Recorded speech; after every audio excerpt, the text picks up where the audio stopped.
Olá pessoal, tudo bem com vocês? Espero realmente que todos estejam bem, né, depois de toda essa crise climática que tivemos aqui, onde houve necessidade de suspender várias atividades por motivo óbvio, incluindo as nossas aulas presenciais. Então, particularmente para aqueles que foram mais impactados, eu desejo que rapidamente possam se recuperar e que a rotina acadêmica, laboral, familiar volte ao normal, certo?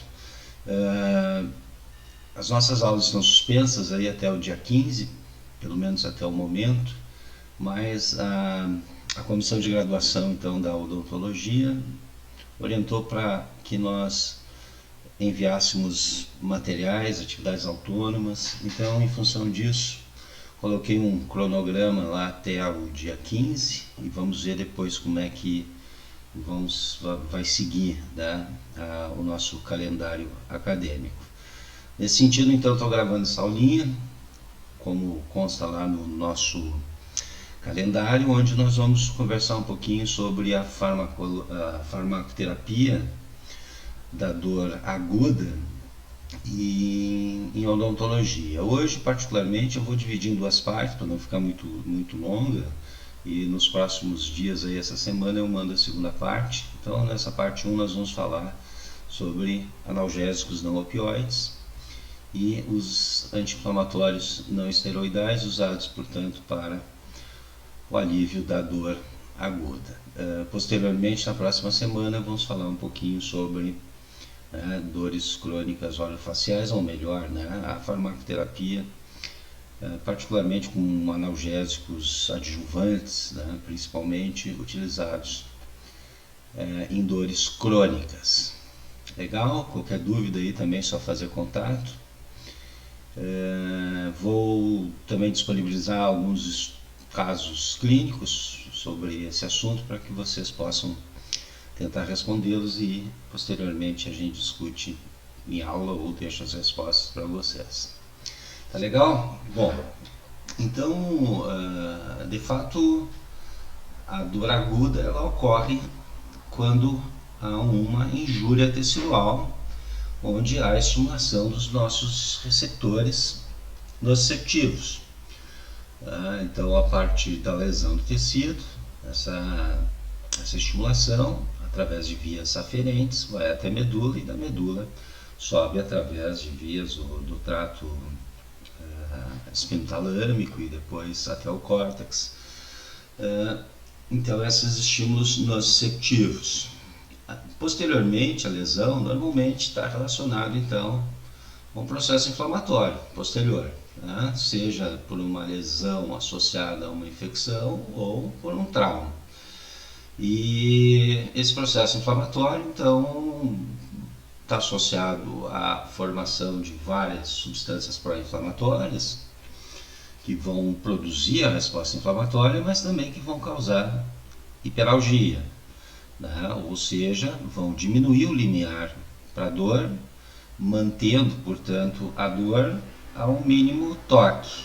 Mesmo estímulos que normalmente não são dolorosos vão produzir dor.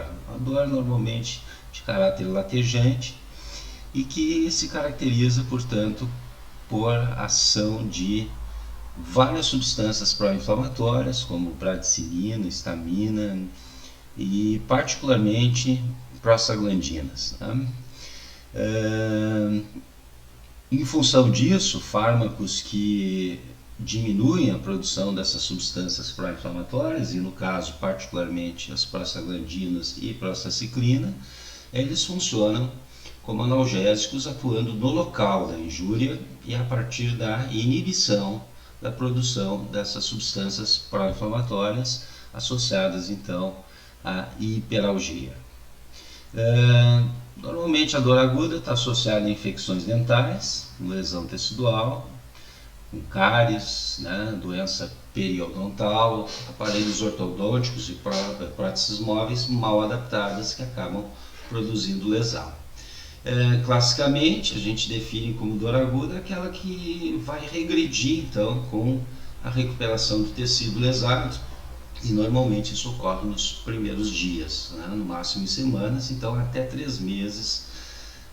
Se essa dor se prolongar além disso, nós já caracterizamos já como uma dor mais crônica. Muito bem, em relação à terapia, vocês vão...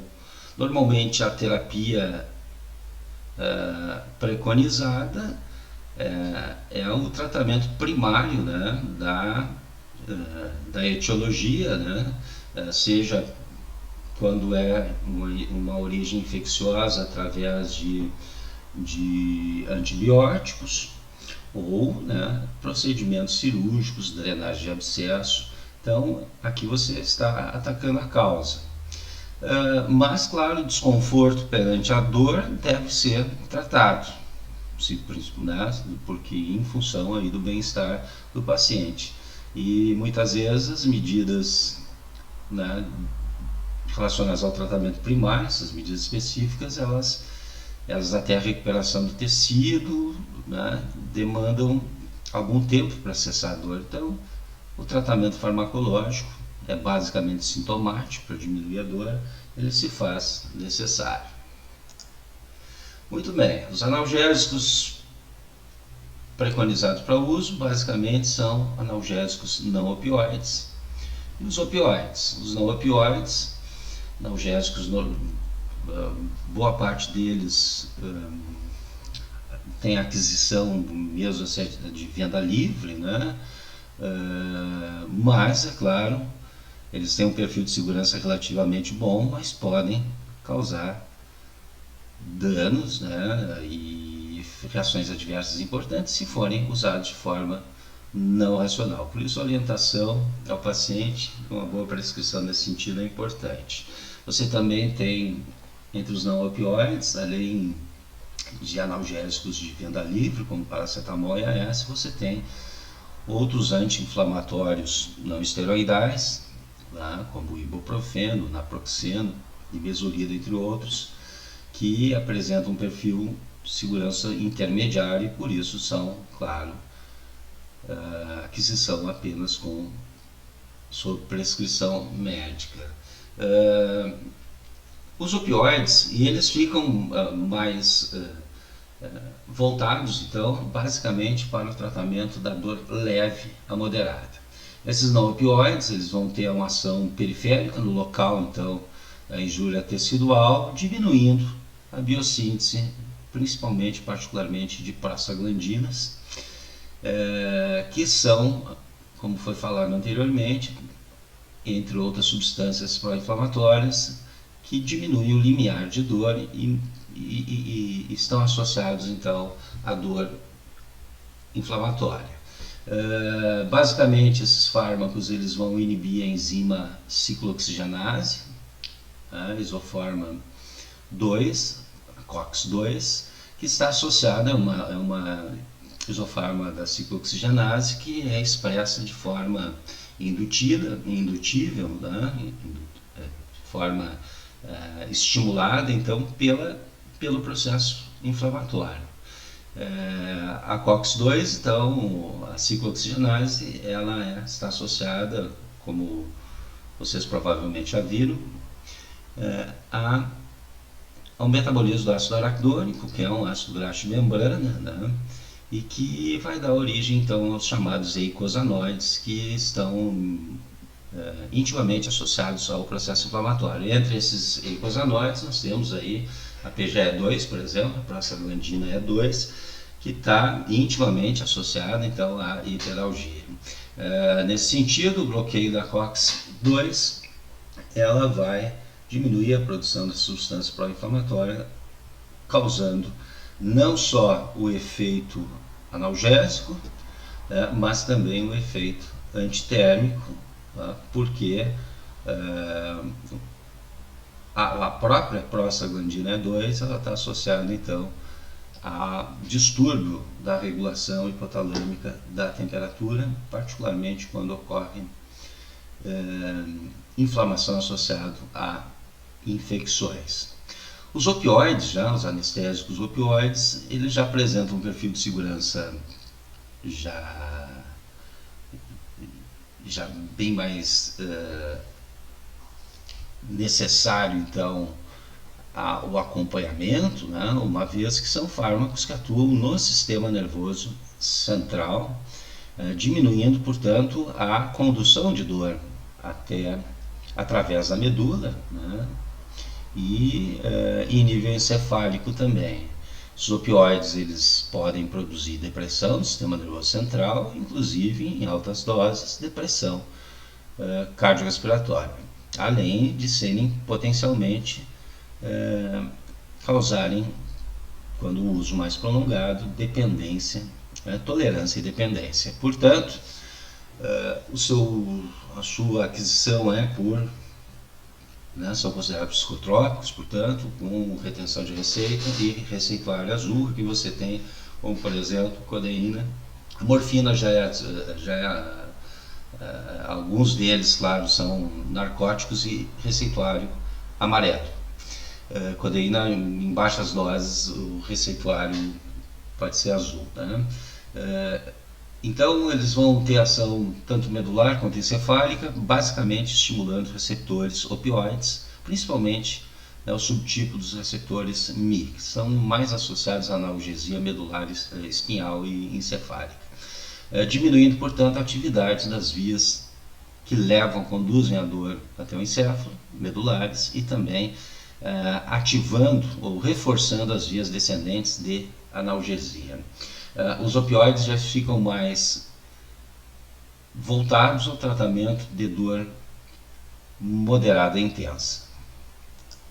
Bom, terceiro grupo aqui que a gente pode citar são os analgésicos adjuvantes, que na verdade pertencem a várias classes farmacológicas, onde primariamente eles têm outros usos terapêuticos. Aqui a gente pode incluir, por exemplo, corticosteroides, que são anti-inflamatórios importantes, né, que servem como não só para o alívio da inflamação, mas também eles potencializam o efeito dos nossos analgésicos, tanto opioides quanto não opioides. São considerados adjuvantes, tanto na dor aguda como eventualmente na dor crônica. Então podem aumentar a eficácia analgésica e tratar sintomas que acentuam a dor. Isso é um conceito de analgésico adjuvante, como por exemplo corticosteroides. Mas também existem alguns grupos de fármacos que apresentam atividade analgésica independente, né, para alguns tipos de dor específica, principalmente alguns tipos de dor crônica e particularmente dores crônicas de origem ou neuropáticas, né, de origem neuropática. E aqui nós temos os antidepressivos, tá, que são amplamente usados no tratamento da dor crônica, e alguns anticonvulsivantes também. Esse assunto, então, nós vamos conversar no próximo momento, na próxima semana. Bom, a Organização Mundial da Saúde, ela preconiza um protocolo analgésico progressivo, tá, onde que é necessário identificar primeiramente o nível de intensidade de dor. E isso é subjetivo. Então, é através de ouvir o paciente. Vocês podem aplicar algumas escalas numéricas, né, escala analógica visual, gráficas, verbais, laborais, existem várias escalas de dor, para que vocês tenham então uma ideia de intensidade dessa dor. A partir então dessa ideia de intensidade de dor, esse protocolo ele preconiza então a utilização de analgésicos mais seguros, né, em dores mais leves, e aumentando então o perfil de toxicidade à medida, mas de potência analgésica também, né, à medida que aumenta a potência analgésica, né, diminui segurança, aumenta a toxicidade, onde que nas dores leves se é preconizado apenas analgésicos não opioides, né, que pode ser aqui o paracetamol, o ácido acetilsalicílico ou outro anti-inflamatório não esteroidal. De fato, sempre se prefere não opioides que não apresentam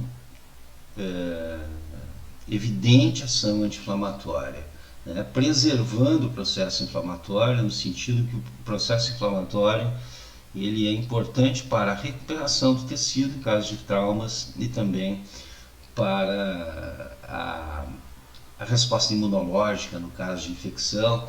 Então se tenta sempre preservar esse processo inflamatório à medida que essa inflamação, claro, não causa uma dificuldade funcional de articulações, né, que possa dificultar, né, o dia a dia do paciente. Então, nesse sentido, o paracetamol é um dos fármacos mais preconizados como analgésico não opioide.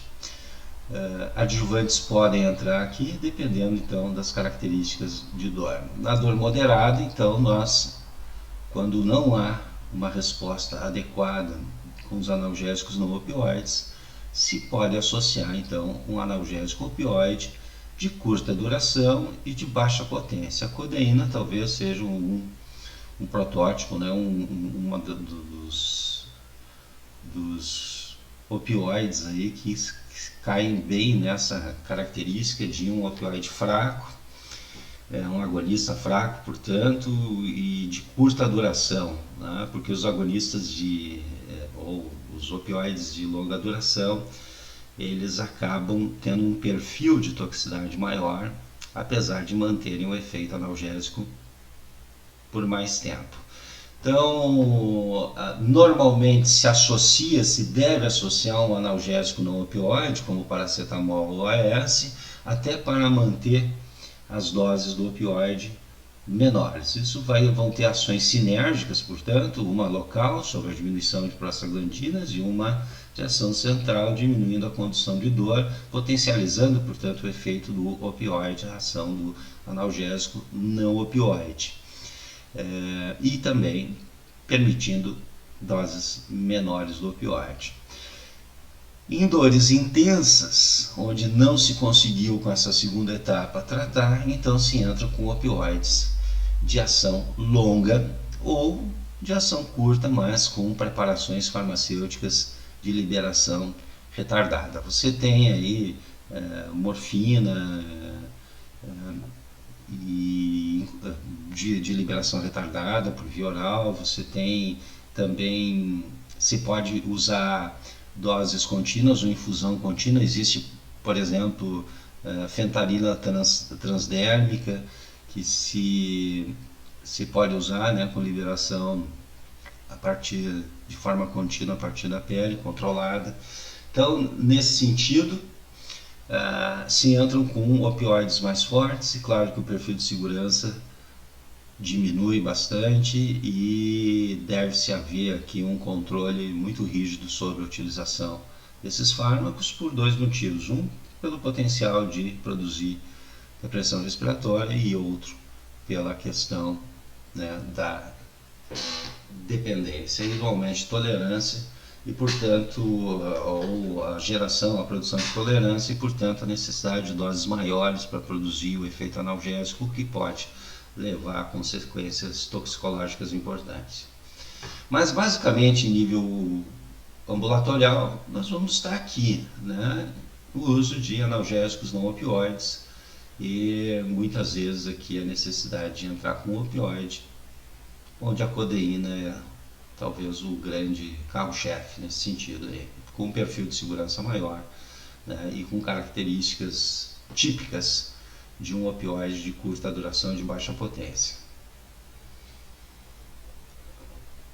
Bom, os analgésicos não opioides, então, todos eles, seja com maior ou menor ação anti-inflamatória, eles são inibidores da ciclooxigenase.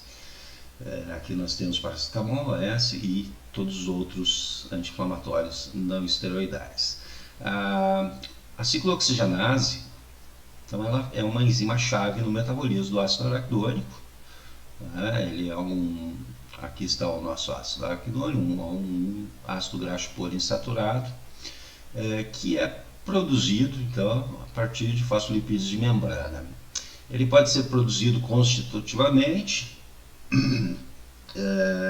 mas quando há um estímulo inflamatório, uma lesão, né, do tecido, ou qualquer coisa que produza estimulação inflamatória, então nós vamos ter a ativação da fosfolipase A2, desse tecido inflamado, com o aumento dos níveis do ácido araquidônico, bem como nós vamos ter o aumento da expressão da isoforma COX-2 no processo inflamatório, dando origem a vários intermediários que nós chamamos de forma geral de eicosanoides. Depois entram algumas enzimas, isomerases e tal, mas esses eicosanoides podem ser divididos em 4 classes: as prostaciclinas, as prostaglandinas, os tromboxanos. Todos eles provêm, né, inicialmente da ação da COX sobre o ácido araquidônico, mas por outro lado o ácido araquidônico ele também pode sofrer ação da lipoxigenase, dando origem ao 4º grupo aqui dos eicosanoides, que são os leucotrienos.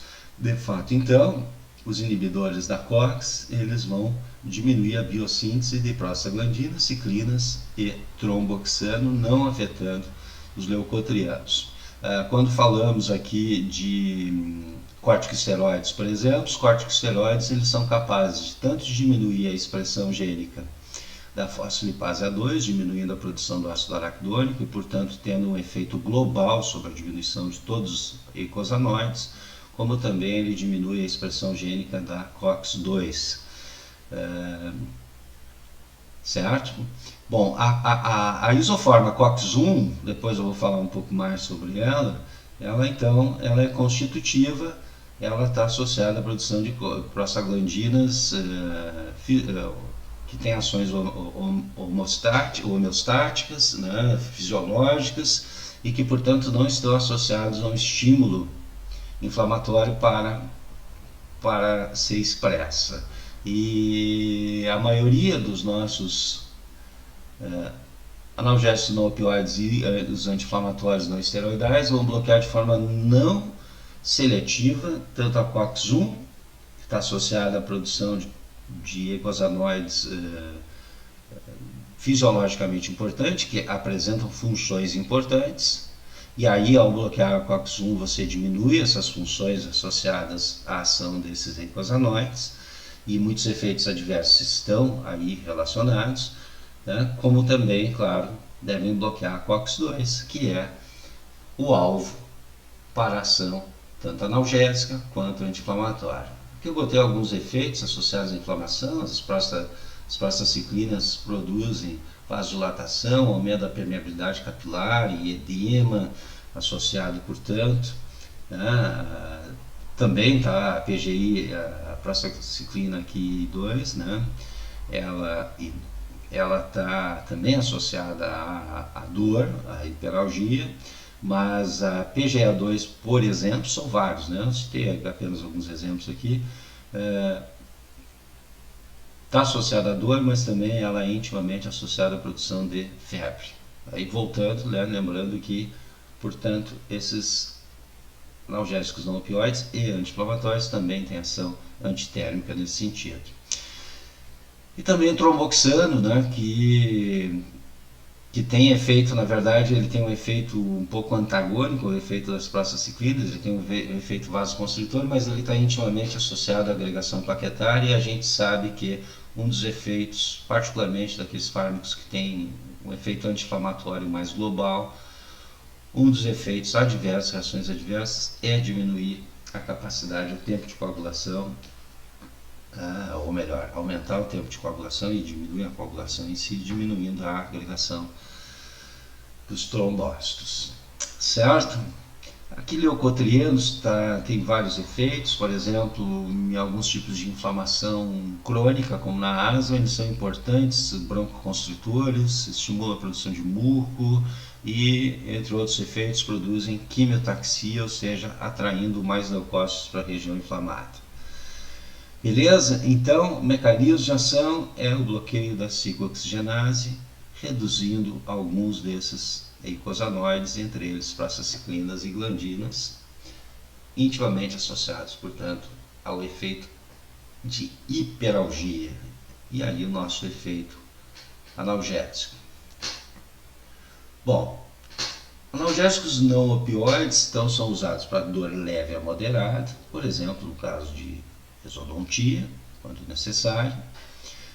O efeito analgésico se dá pela redução de prostaglandinas e ele tem um efeito teto, ou seja, existe um certo nível máximo de produção de resposta analgésica desses fármacos, ao contrário dos opioides, onde você não adianta aumentar as doses para tentar produzir maior efeito analgésico, até porque existem outras substâncias que não são prostaglandinas que também produzem a sensibilização dos receptores nociceptivos e que não estão sendo afetados aqui pelos nossos inibidores da COX. Ok? Então você só vai aumentar a toxicidade associada aos fármacos à medida que você aumenta a dose de forma indiscriminada.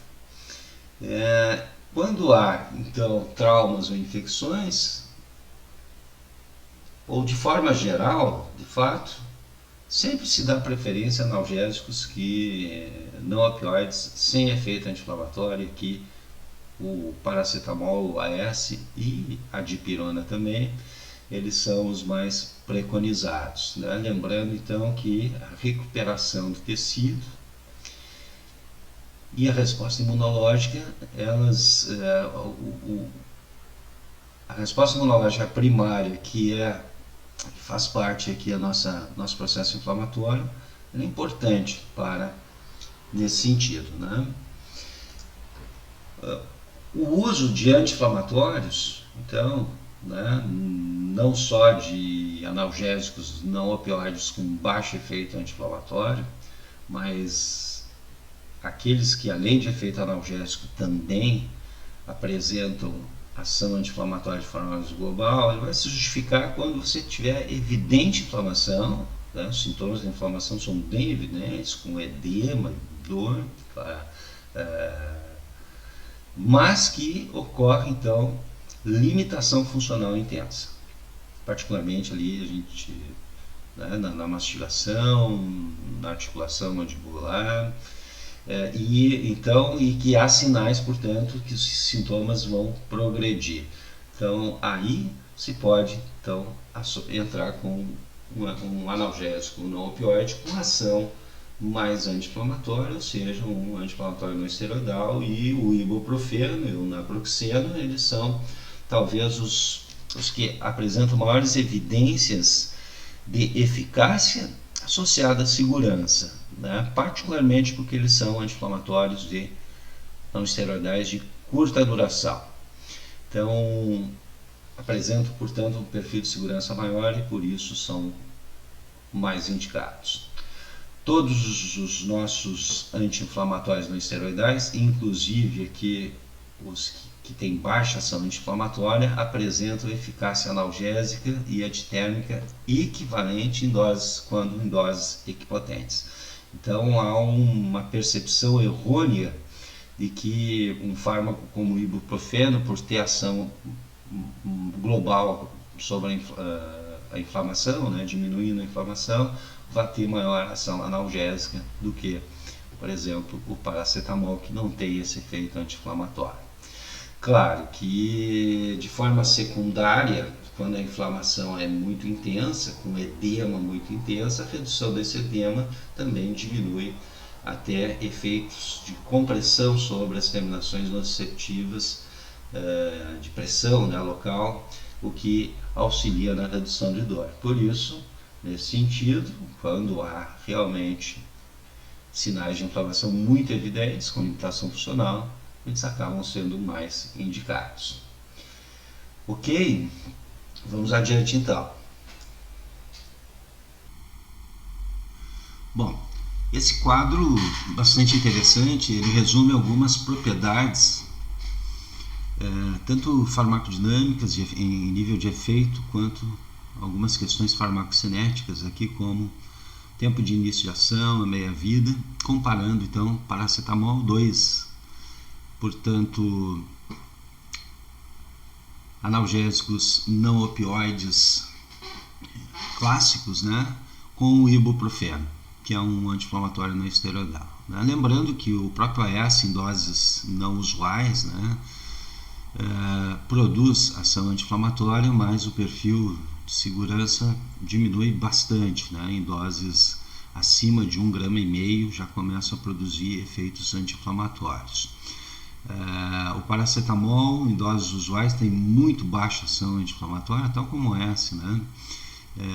E para se ter algum nível de efeito anti-inflamatório também precisa de doses bem maiores, e a gente sabe que o grande problema do paracetamol está associado à toxicidade hepática. Então, eles são muito bons analgésicos, equipotentes em relação ao ibuprofeno, isso se pode ver aqui, mas não tem ação anti-inflamatória, né? Então, aqui em analgesia, são equipotentes em termos de efeito anti-inflamatório. Paracetamol, baixíssimo efeito anti-inflamatório, o S algum, né? De fato, comparativamente com o ibuprofeno, em dose equianalgésica, né, equipotentes em termos de analgesia, a AS de 500 mg e ibuprofeno de 600 mg, eu colocaria aqui, né, 2 mais aqui para o ibuprofeno em relação ao AS, em relação ao efeito anti-inflamatório. Em relação à antipirese, são equipotentes também, né? O efeito antiplaquetário, que é um dos efeitos associados lá ao bloqueio da produção de tromboxano, associado, portanto, à inibição da ciclooxigenase 1, que é constitutiva e que está associada à produção de prostaglandinas fisiologicamente importantes, entre eles o tromboxano, importante na agregação plaquetária.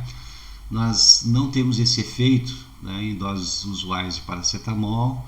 O AS ele apresenta com doses de 500 mg um efeito antiplaquetário bastante significativo, né? Então o uso mais continuado de AS produz, portanto, uma redução do tempo, uma redução da coagulação e um aumento significativo do tempo de protrombina, certo?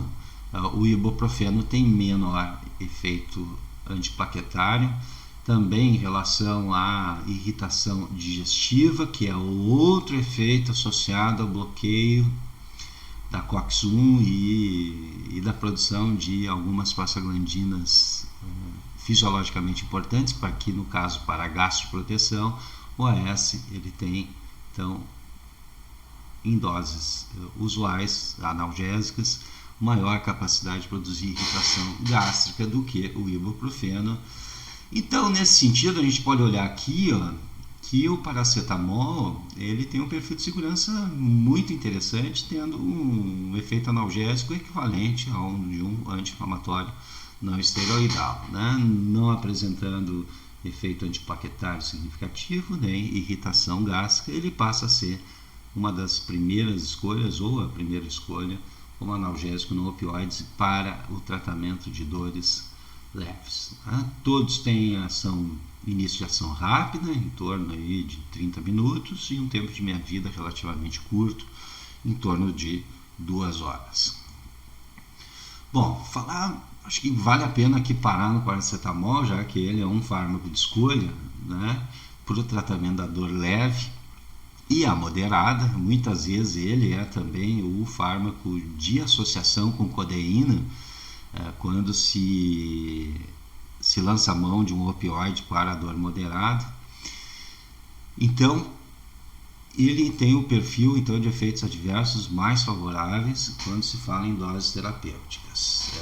Ele é a escolha para pacientes que têm contraindicação ao AS ou outros AINES, particularmente os salicilatos, né, e alguns outros AINES, em função aqui da hipersensibilidade ao AS, né?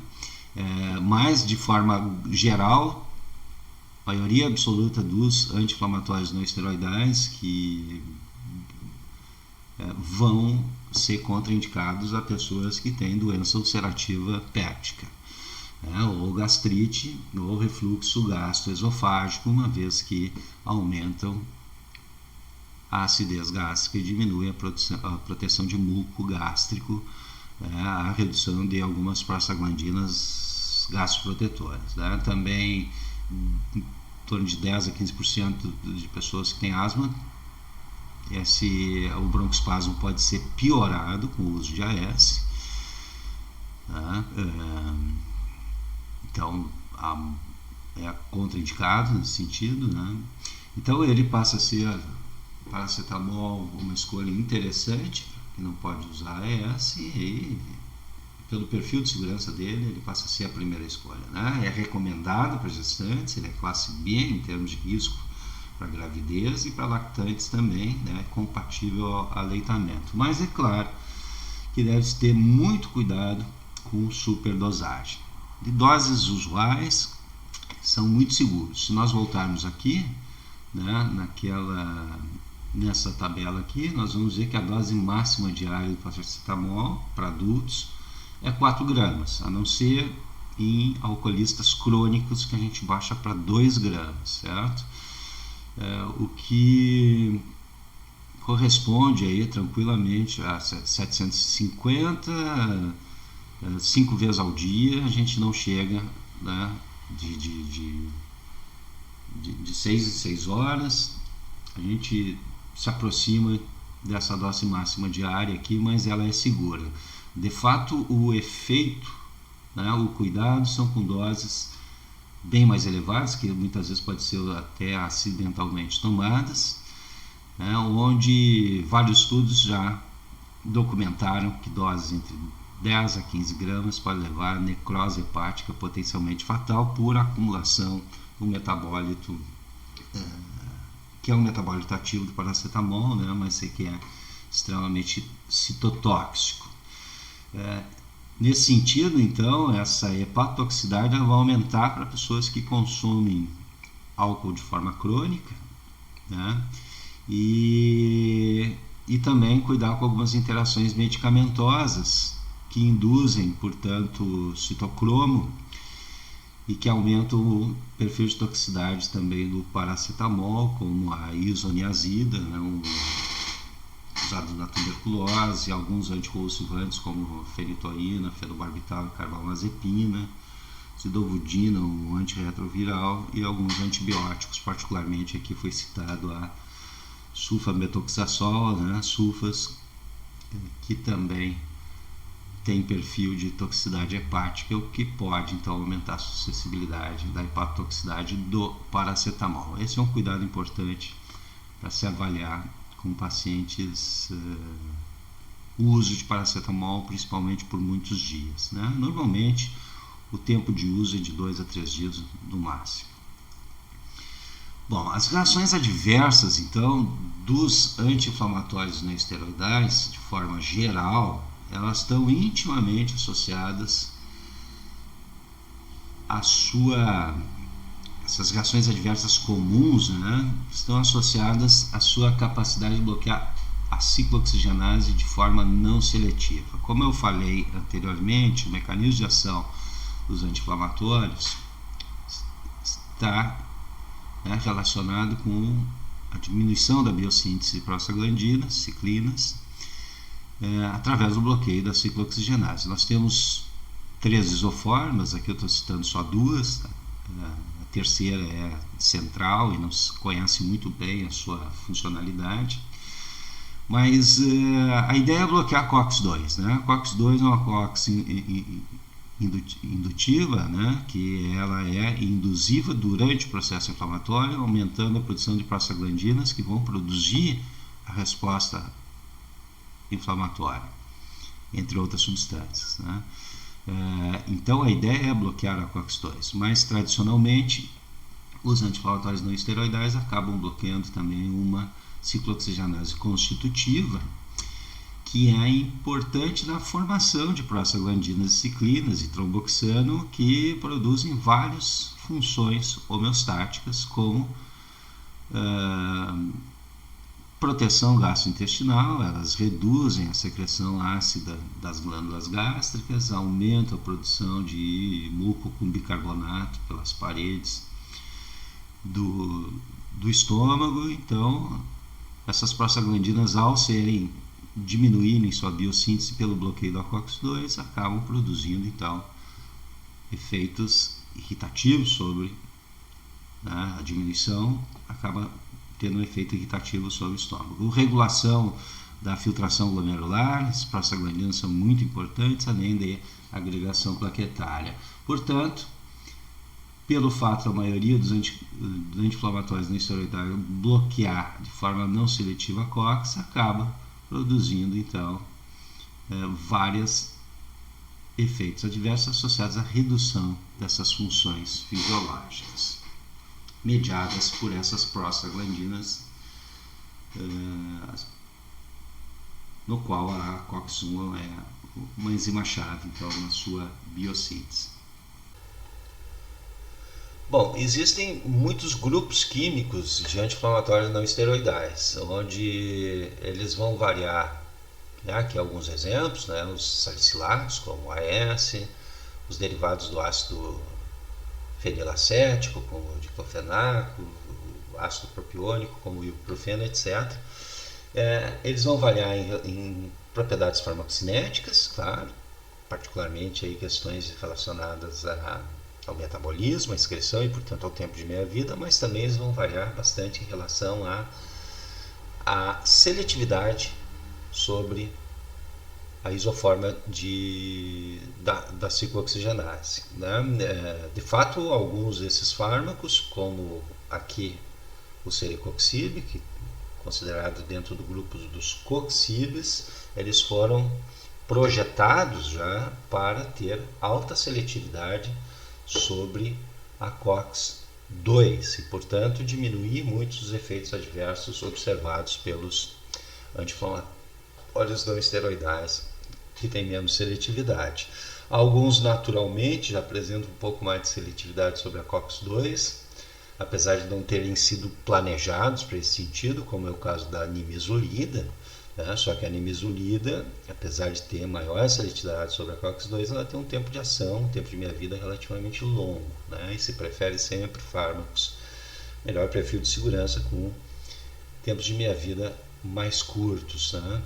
E você tem fármacos aqui que têm até maior seletividade sobre a COX-1 e, portanto, mais efeitos adversos, como o próprio ácido acetil salicílico. Bom, então aqui essa figura retirada do Goodman e Gilman, tá? Você vê aqui uma escala de seletividade isoforma de COX frente aqui a diferentes anti-inflamatórios não esteroidais. Então você pega aqui indometacina, por exemplo, que é um anti-inflamatório antigo, né? Aqui, quanto mais à esquerda, mais seletivo sobre a COX-1, quanto mais à direita, mais seletivo sobre a COX-2. Lembrando que quanto maior for a seletividade sobre a COX-1, maiores reações adversas comuns aos anti-inflamatórios você vai observar. Por que eu falo comuns? Porque existem respostas adversas típicas, específicas de determinados fármacos, né? Mas aquelas comuns você vai aumentar à medida que tem menos seletividade sobre a COX-2 e maior seletividade sobre a COX-1. Cetoprofeno também, o ácido acetil salicílico deslocado para a esquerda aqui. Você pega aqui no meio, né, a seletividade equivalente, piroxicam, ibuprofeno, o próprio paracetamol tem seletividade equivalente entre a COX-1 e 2. E aqui nós encontramos então fármacos mais seletivos, incluindo alguns que foram projetados, como falei na lâmina anterior, para serem, né, realmente com alta seletividade sobre a COX-2 e permitindo, inclusive, a ideia era que permitisse o uso mais prolongado desses fármacos, que de fato isso era inviável, a utilização de uso prolongado desses fármacos em função dos efeitos adversos gástricos, plaquetários e renais, particularmente.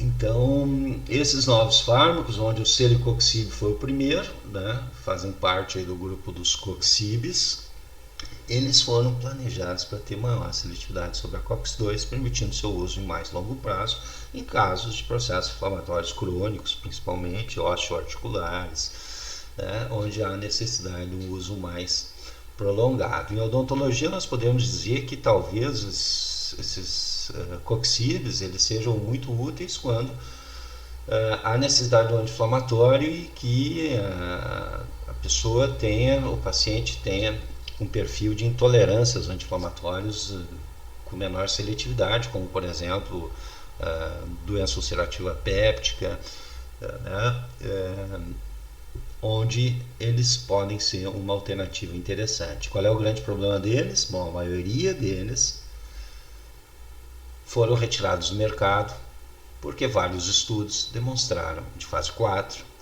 demonstraram que eles apresentaram maior risco cardiovascular, né?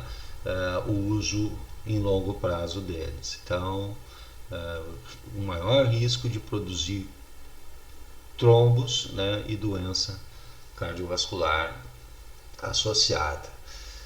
Então, o Refecoxib saiu do mercado, o Valdecoxib, Lumiracoxib. Então, eles acabaram saindo do mercado em função do aumento do risco cardiovascular por uso mais prolongado. E mesmo os que se mantêm no mercado, que no caso é o Celecoxib e o Etoricoxib, vendidos aqui no Brasil ainda, eles necessitam de retenção de receita, né? Controle, receituário de controle especial, com retenção de receita, porque há necessidade de evidente orientação ao paciente em relação aos riscos cardiovasculares associados particularmente em uso em longo prazo, né? O que normalmente não é o caso em odontologia. Ok? Muito bem. Aqui então algumas ações fisiológicas das prostaglandinas associadas que são biosintetizadas a partir da COX-1 e cujo bloqueio da ciclooxigenase 1 vai diminuir esses efeitos. Então vai diminuir a agregação plaquetária quando você bloqueia a COX-1, regulação, vasodilatação renal é reduzida, mesentérica e coronariana, porque as prostaglandinas têm relação principalmente aqui com a autofiltração, a autorregulação da filtração glomerular, gastroproteção, então vai ser reduzida, etc. Aqui nesse lado nós mostramos isso, então, que a inibição da COX-1, que é constitutiva, né, acaba diminuindo prostaglandinas e ciclinas importantes para esses efeitos e, portanto, vai diminuir o tromboxano, diminuindo a ativação plaquetária, a agregação plaquetária, aumentando chances de sangramento, né? Vai diminuir a PGI, prostacyclina I2 e PGE2, né? No trato na mucosa gástrica e, portanto, diminuindo a gastroproteção associada. Vai acabando produzindo aumento de secreção gástrica, potencialmente podendo produzir lesão da mucosa, erupções, ulcerações e sangramento, né, associado à redução da agregação plaquetária e, particularmente em doses maiores ou uso prolongado, você vai ter diminuição da filtração glomerular. Nesse sentido, é muito importante ter cuidado com o uso de anti-inflamatórios por muitos dias, particularmente para pessoas que têm insuficiência renal ou taxa de filtração glomerular menor que 60 ml por minuto. Bom, aqui em resumo, então, são colocados alguns dos principais efeitos adversos dos anti-inflamatórios não esteroidais sobre o trato gastrointestinal. Você tem os efeitos, então, associados ao aumento da acidez gástrica, diminuição da mucoproteção, né, dor abdominal, náusea, anorexia, erosão, úlcera gástrica, potencialmente hemorragia gastrointestinal, né, diarreia, potencial perfuração da mucosa gastrointestinal para pacientes que apresentam já né, doença ulcerativa péptica. Esses efeitos adversos, então, eles são reduzidos para aqueles fármacos que apresentam maior seletividade sobre a COX-2. Os efeitos plaquetários, eles apresentam-se ausentes nos coxibes ou naqueles que apresentam, então, seletividade sobre a COX-2, né, inibição da ativação plaquetária, com potencial aumento de risco de hemorragia. Efeito sobre o útero, tá? E aqui uma explicação o porquê dos anti-inflamatórios serem contraindicados no terceiro trimestre de gravidez e usados com cautela durante toda a gestação, mas particularmente no terceiro trimestre, porque eles vão aumentar, né, o tempo, a prolongação da gestação, né, e diminuir o trabalho de parto. Em termos vascular, eles vão no feto, então vão dificultar então o fechamento do ducto arterial, uma vez que as prostaglandinas mediam esse fechamento. Então há uma contraindicação importante no terceiro trimestre de gestação, além de efeitos cardiovasculares associados aí à função renal, como retenção hidrossalina, aumento de pressão arterial associado. Bom, por fim aqui a gente pode então resumir que os anti-inflamatórios não esteroidais apresentam sua ação anti-inflamatória, seja o efeito analgésico, redução de edema, de vasodilatação local e o seu efeito antitérmico ou antipirético, devido ao bloqueio da biossíntese de prostaglandinas associados ao processo inflamatório, ou seja, devido à ação inibição sobre a COX-2. Muitos dos efeitos adversos comuns, né, aos AINES estão intimamente relacionados à inibição não seletiva da COX-1, e aí nós temos, resumidamente, os distúrbios gastrointestinais, a diminuição da agregação plaquetária, diminuição da perfusão renal, retenção hidrossalina e potencial produção de edema. Entretanto, né, mesmo aqueles que têm seletividade sobre a COX-2, no caso os coxibes, eles também vão apresentar efeitos adversos, particularmente cardiovasculares, porque se sabe hoje que a COX-2 ela não é só uma enzima induzida durante o processo inflamatório, mas também existe isoforma da COX-2 constitutiva que produz prostaglandinas e ciclinas de importância para a regulação vascular, né? Então, em longo prazo, a utilização, particularmente em longo prazo dos coxibes, vai aumentar, né, o risco de eventos trombóticos, por aumento de risco de formação de trombos. Aqui nós temos o efeito reduzido, né, sobre a vasodilatação produzida sobre algumas prostaglandinas, aqui particularmente citado aqui PGE, uma prostaciclina, né, liberada pelo endotélio, que mantém então mantém o fluxo capilar, né, em alguns leitos vasculares, e portanto a redução da produção pela COX-2, inclusive isso no próprio rim também, né, na arteríola aferente particularmente. Então a redução da produção desse eicosanoide vai diminuir fluxo no leito vascular. Concomitantemente, se a gente pensar que ao inibir seletivamente a COX-2, você não tem o efeito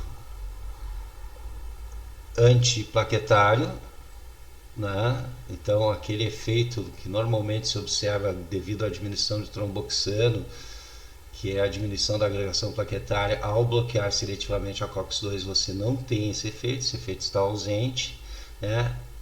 a possibilidade de formação de agregação plaquetária e formação de trombos está também aumentada, associado a uma diminuição de fluxo, que é já naturalmente um efeito hemodinâmico que aumenta a chance de formação de trombos. Então, mesmo os fármacos que produzem então de forma seletiva o bloqueio da COX-2 acabam sendo contraindicados, aumentando o risco de eventos trombóticos, contraindicados então em pacientes com insuficiência cardíaca, doença cardíaca isquêmica e doença vascular periférica ou cérebro vascular. Aqui por fim só algumas recomendações, né, baseadas em evidências sobre o uso de AINES, retiradas aqui do livro da Van Macker e do Hussein, né, terapia medicamentosa em odontologia, fundamentos e aplicabilidade, de 2023 aqui, que coloca algumas coisas que eu achei extremamente importantes. Primeiro, que não há diferença de eficácia entre distintos representantes de AINES dessa classe. Então, a escolha dele vai ser basicamente em função do perfil de segurança, de custo, de comodidade ao paciente, né, e de experiência que vocês têm sobre ele, sendo que, volto a falar, ibuprofeno e naproxeno são fármacos de curta duração que têm melhor perfil de segurança. Não há evidência de que AINES sejam mais eficazes que o paracetamol em síndromes dolorosas agudas, a não ser que haja necessidade efetiva de reduzir os sintomas da inflamação. O real benefício da administração tópica é incerto.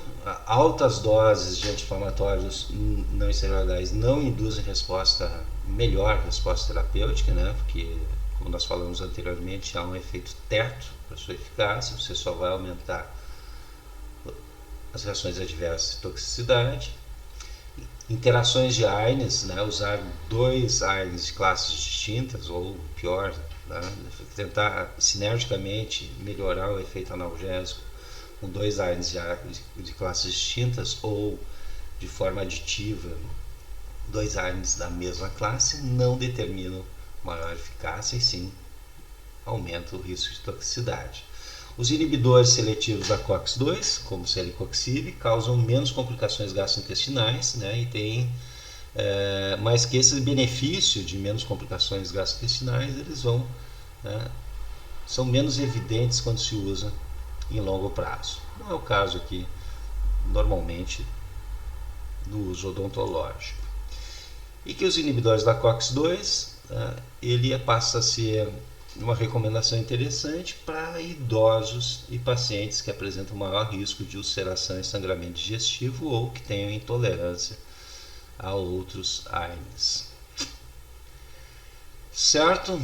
Então, nos próximos dias aí eu vou trazer algumas características então dos analgésicos opioides que daí são usados para o tratamento da dor moderada e intensa.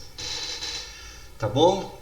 Então, qualquer dúvida é só fazer contato. Desejo a vocês uma ótima semana. Um grande abraço.